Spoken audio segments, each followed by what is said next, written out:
Bonjour à tous, bienvenue dans cette première vidéo. Je me suis dit, quoi de mieux pour commencer que de parler des séries de livres m'ayant le plus marqué dans mon parcours de lectrice. Alors, c'est parti! Numéro 5. Les filles modèles. Les filles modèles est une saga de livres québécoise écrite par Marie Potvin, publiée aux éditions Les Malins. Elle contient à ce jour 13 tomes et 3 hors-série.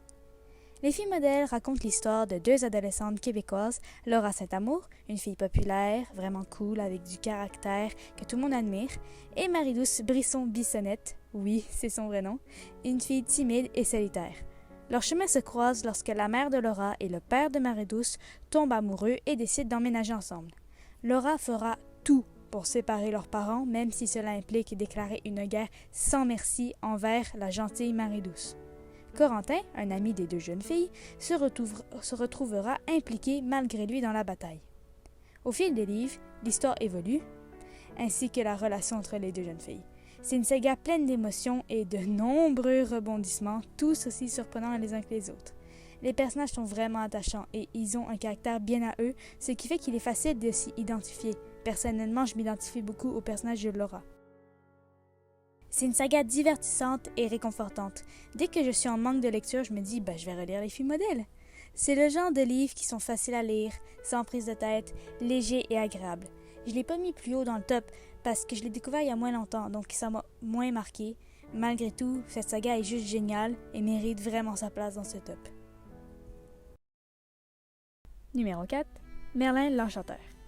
Merlin l'Enchanteur est une série de livres composée de 3 cycles. Le premier sur le passé de Merlin, le deuxième sur le dragon Basile Garad et le troisième sur le petit-fils de l'Enchanteur. Il est écrit par T.A. Baron, Thomas Archibald Baron, des États-Unis. L'histoire de Merlin l'Enchanteur, c'est un jeune garçon qui se réveille sur une plage du pays de Galles, n'ayant aucun souvenir de qui il est, ni de son passé. Il ne se rappelle pas de son nom, il ne se rappelle pas de qui il est, d'où il vient, il ne se rappelle de rien. Branwen, je ne sais pas si je le prononce bien, c'est une femme qui était elle aussi sur la plage et qui le prend sous son aile. Après un terrible accident, je vous dis pas trop pour pas vous spoiler, il décide de retrouver son passé, de comprendre d'où lui viennent ses drôles de pouvoirs et part alors seul à la barque en mer. Ce n'est pas vraiment la meilleure idée, mais il s'en sort quand même bien. Il arrive sur une île mystérieuse, magique, qui est étrangement liée à lui. Il poursuivra un but, apprendra des choses et se liera des amitiés profondes, mais pas juste des amitiés, disons. Merlin l'Enchanteur, c'est une saga fantastique passionnante. J'ai été franchement aspirée par cet univers. C'est d'autant plus intéressant que c'est lié à un sujet que je connaissais déjà. Qui n'a jamais entendu parler de Merlin l'Enchanteur? C'était vraiment drôle de voir le passé de ce personnage iconique. Je sais que c'est parmi les premières sagas que j'avais lues et que j'avais été fascinée par l'histoire. Il mérite clairement sa place dans ce top, comme tous ceux qui sont ici d'ailleurs, même si les prochains qui s'en viennent sont encore plus puissants émotivement dans mon cœur. Numéro 3. Amos d'Aragon. Amos d'Aragon est une série de 12 livres écrite par Brian Perrault, un auteur québécois. Alors, c'est l'histoire d'Amos, un jeune garçon de 12 ans, vivant avec sa famille sur un territoire sous l'emprise d'un méchant roi. Après une drôle de rencontre, il est élu porteur des masques. Ainsi, Amos, c'est le jeune garçon de 12 ans qui est comme jeune, part seul à la recherche des masques de pouvoir, l'eau, le feu, le vent et l'air. Et il rencontrera Beof Bromanson, je ne sais pas si ça se prononce comme ça, un garçon béorite capable de se transformer en ours qui l'aidera dans sa quête. Donc il n'est plus seul.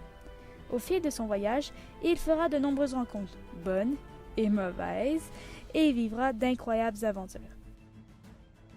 Amos d'Aragon, ce fut la première saga de livres que j'ai lue de toute ma vie. Ainsi, elle a une place importante dans mon cœur. J'ai plus tant de souvenirs que cela de l'histoire, mais je me rappelle en avoir vécu des émotions. C'était la première fois que je m'attachais à des personnages au point d'avoir peur pour eux. Tu sais, le moment où ils sont en une grande bataille, il y a le méchant qui est hyper cruel et tout, puis eux, ils sont en train de se battre et ils risquent de mourir à tout moment. Ce genre de moment où j'avais peur pour eux.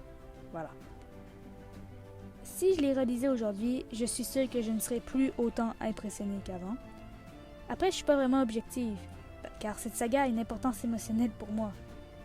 Mais je l'ai pas mis plus haut, car je m'en souviens plus et je ne pense pas que je les relirai aujourd'hui. Mais vu que je dois en partie ma passion de la lecture à cette saga, je la place quand même en top 3. Numéro 2. Les Agatha Christie. Agatha Christie est une romancière britannique qui a écrit de nombreux romans policiers mettant en vedette, la plupart du temps, Hercule Poirot ou Miss Marple. Bon, dans ce cas-ci, j'ai un peu triché. C'est pas une saga livre, mais plusieurs romans du même auteur. Mais bon, vous me pardonnez. Il y a eu un moment, je lisais que cela. Il y en a tellement parmi eux. Mort sur le Nil, ABC contre Poirot, Le Noël d'Hercule Poirot, etc., etc., etc. Mais celui dont je vais particulièrement parler aujourd'hui est Le Crime de l'Orient Express. Il raconte l'histoire d'Hercule Poirot, un détective, qui prend le train de l'Orient Express pour revenir à Londres, dans lequel il rencontre son vieil ami Monsieur Book. Durant le trajet, Monsieur Ratchet, un passager, se fait assassiner par 12 coups de couteau. Ça fait mal. En menant l'enquête, Poirot découvre le sombre passé de cet homme, dont le vrai nom est Cassetti. Une histoire pleine de mystères et une fin à couper le souffle, littéralement. Le Crime de l'Orient Express, c'est le livre qui m'a fait découvrir le genre policier, parce que ça m'a fait découvrir les Agatha Christie, et donc par la même occasion, le genre policier en lui-même, qui est maintenant mon genre de roman favori. Ainsi, il est vraiment important pour moi. C'est une histoire profonde, complexe et finement menée. Et quoi dire de la fin? Je ne vais surtout pas vous spoiler. Tout ce que je peux vous dire, c'est que vous allez être époustouflés, vous n'avez pas le choix. On se retrouve la mâchoire au sol, les yeux ne pouvant se détacher du livre. C'est pour ça que les Agatha Christie sont si hauts dans ce top, parce qu'ils ont une valeur sentimentale, puis je les relirai sans problème 1000 fois encore aujourd'hui. On approche déjà de la fin de la vidéo et on est rendu au numéro 1, qui est Harry Potter.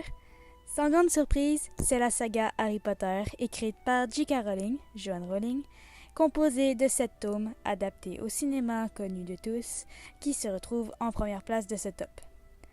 On ne présente plus l'histoire d'Harry Potter, le jeune sorcier orphelin qui découvre l'école de magie Poudlard et doit se confronter au Seigneur des Ténèbres, le fameux méchant sans nez, j'ai nommé Lord Voldemort.